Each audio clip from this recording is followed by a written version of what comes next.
आइ हम जितिया पाबनि खातिर माछके रेसिपी लए कऽ एलहुँ यऽ। तऽ चलू तब बनबै छियै। अपना सबके एहिके खातिर माछ लिअ पड़त। तऽ ई जे छै से एकटा बुआरी माछ छै 1.5 किलोके। तऽ माछके पहिने खूब बढ़िआँसँ साफ सुथरा कए कऽ आ कुटिया कुटिया काटि कऽ धोइ लेलियै यऽ।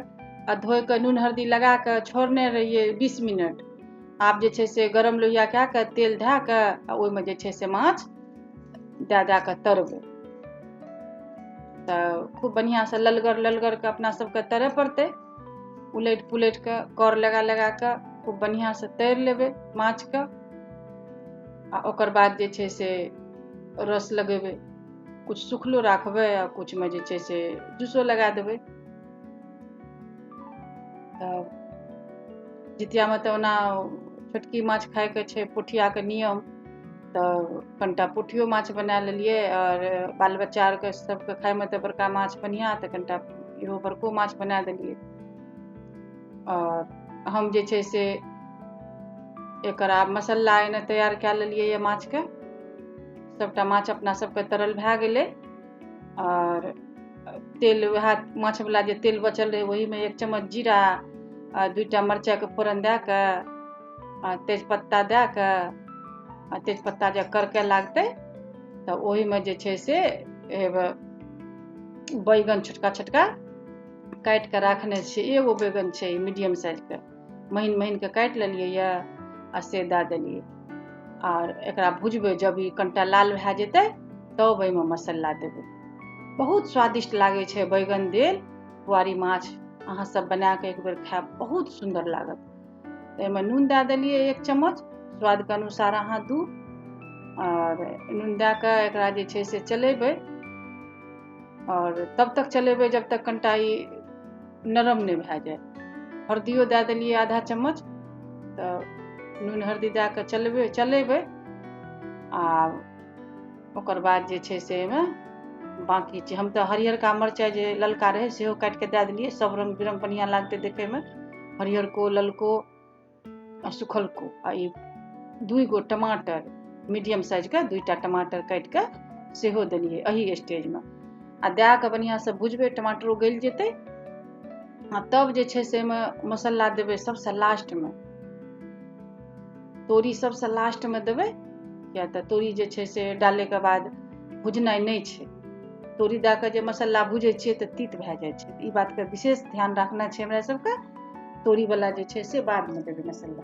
ई जे छै से धनिया, जीरा, मरीच और लहसुन एहिमे दए देलियै। धनिया, जीरा, मरीच, लहसुन 1 चम्मच देलियै। 1 चम्मच धनिया, 1 चम्मच जीरा, 1 चम्मच काली मरीच और 4टा मरचाइ दए कऽ जे छै से एहिमे भुजबै। लहसुन 1 गेर लहसुन खूब बढ़िआँसँ एकरा भुजबै। जब ई तेल छोड़ि देतै तब एहिमे हैया ई तोरी पिसलियै यऽ, ई तोरी जे छै से दए देबै। ई तोरी हम 2 चम्मच लेलियै यऽ, जाहिमे जे छै से 1 चम्मच करिका रहै, 1 चम्मच पियरका रहै। दुनू तोरी मिला कऽ बड़ी स्वदगर बनै छै एकर। आ ओकर बाद जे छै से पानि ढारि देबै। पानि हम अपन अंदाजसँ उतना देबै जितना अपना सबके लागतै परिवारमे। और जब कनिटा गरम भए जेतै, खौले लागे रस, तब जे छै से एहिमे माछ डुबा देब। और माछ डुबा देबै।